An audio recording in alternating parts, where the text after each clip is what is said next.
여러분, 지금부터 진짜 재밌는 얘기를 해볼 거예요.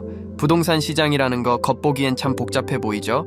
한쪽은 황금 땅처럼 보이고 다른 한쪽은 마치 늪 같아요. 그럼 여기서 진짜 궁금한 건 이 모든 상황 속에서 우리가 어떻게 길을 찾아 나갈 수 있느냐는 거예요. 오늘 바로 그 해답을 같이 찾아보려고 해요. 우선 1기 신도시 재건축 프로젝트예요. 이거 단순히 오래된 아파트 허물고 새로 짓는 걸 넘어서 우리 도시의 미래를 새로 그리는 거대한 일이거든요. 근데 여기서 이게 정말 우리한테 기회가 될 수 있을까라는 걱정이 들죠.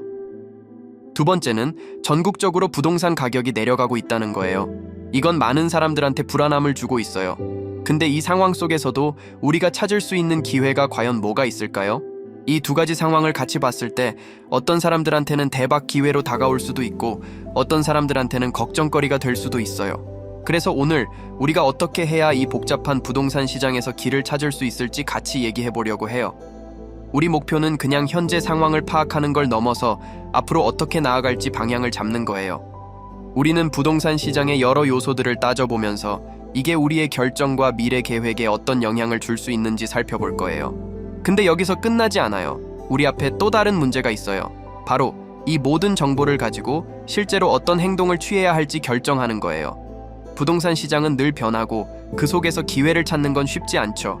하지만 우리가 정확한 정보와 깊은 분석을 바탕으로 한다면 이 도전적인 시기를 우리의 기회로 만들 수 있어요. 1기 신도시들이 어떻게 멋지게 변신할 수 있는지에 대한 거예요. 이제 몇십 년 동안 우리랑 함께 해온 우리 동네가 새 옷을 입을 시간이 왔답니다. 한때는 새로운 생활의 꿈을 심어준 이곳들이 이제는 우리에게 새로운 변화를 요구하고 있어요. 재건축이란 그냥 오래된 건물 부수고 새로 짓는 게 아니에요. 이건 마치 우리 도시에 새 생명을 불어넣는 거죠. 그리고 여기서 진짜 중요한 역할을 하는 게 바로 선도지구라는 거예요. 선도지구, 이게 왜 중요하냐고요? 이건 재건축 프로젝트의 스타 플레이어라고 할 수 있어요. 이 지구들이 잘 되면 다른 지역들도 우리도 할 수 있겠다는 희망을 갖게 되는 거죠. 선도지구가 성공하면 그 성공이 다른 곳으로도 퍼져나가면서 전체 도시가 새로운 활력을 얻게 되는 거예요. 그럼 선도지구를 어떻게 고르냐고요? 여기엔 몇 가지를 따져봐야 해요. 동네가 얼마나 오래됐는지, 사람들이 재건축에 얼마나 찬성하는지, 그리고 재건축 후에 이 동네가 얼마나 더 좋아질 수 있을지 등등이죠.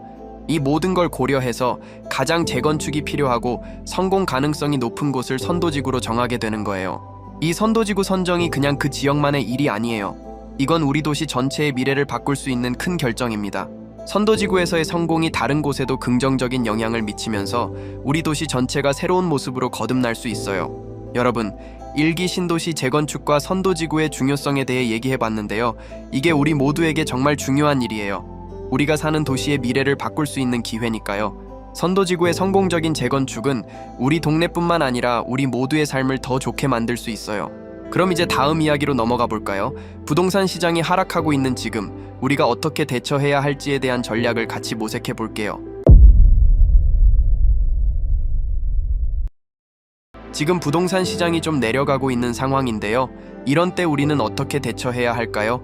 그리고 이 상황 속에서 우리 마음에 어떤 생각들이 드는지 같이 한번 살펴볼까 합니다. 먼저 부동산 시장이 내려간다는 소식을 들었을 때 여러분은 어떤 기분이 드세요? 아마도 좀 불안하실 거예요. 내 집 가치가 떨어지면 어떡하지?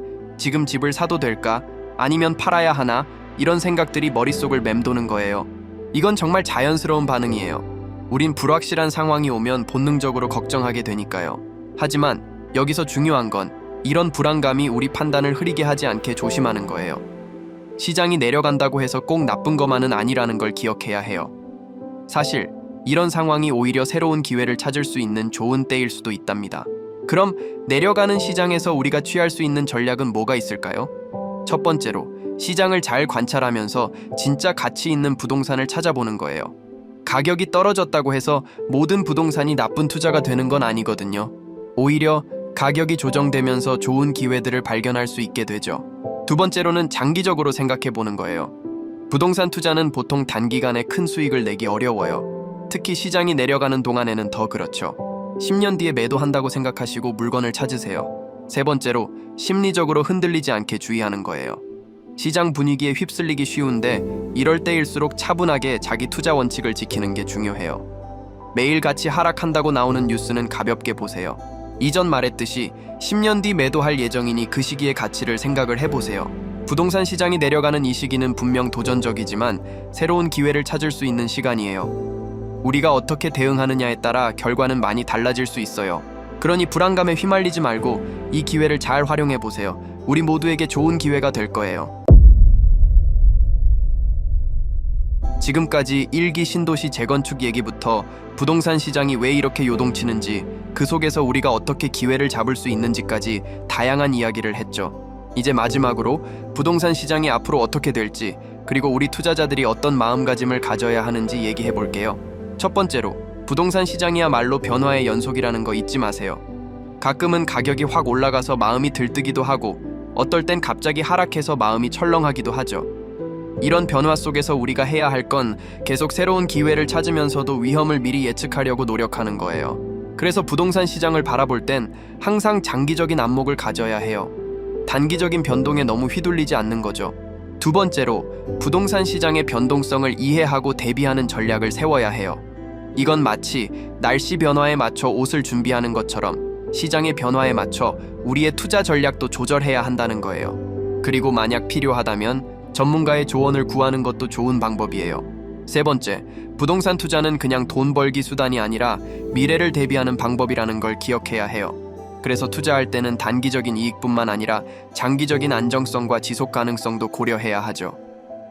마지막으로, 가장 중요한 건 바로 여러분 자신의 학습과 성장이에요. 부동산 시장은 계속 변하니까 우리도 계속 배우고 새로운 정보를 얻으며 자신만의 투자 철학을 발전시켜야 해요. 이 과정을 통해 여러분은 더 현명한 투자자가 될 수 있어요. 부동산 시장은 항상 우리에게 새로운 도전과 기회를 줘요.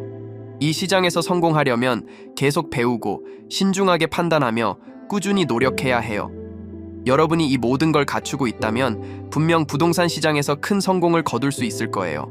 여러분의 투자 여정이 항상 성공적이길 바라면서 이제 마무리할게요. 여러분, 항상 현명한 투자하세요.